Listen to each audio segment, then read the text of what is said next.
చేసిన చక్కని అరక పొలమును చక్కగా దున్నే అరక మిట్టను మెట్టను దున్నే అరక రైతుకు అండగా ఉండే అరక అరక అరక ఇది మన అరక.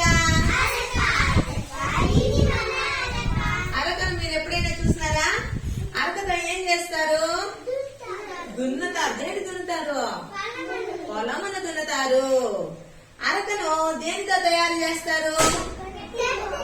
కట్టితో. కట్టిన ఏమంటారు? కలప.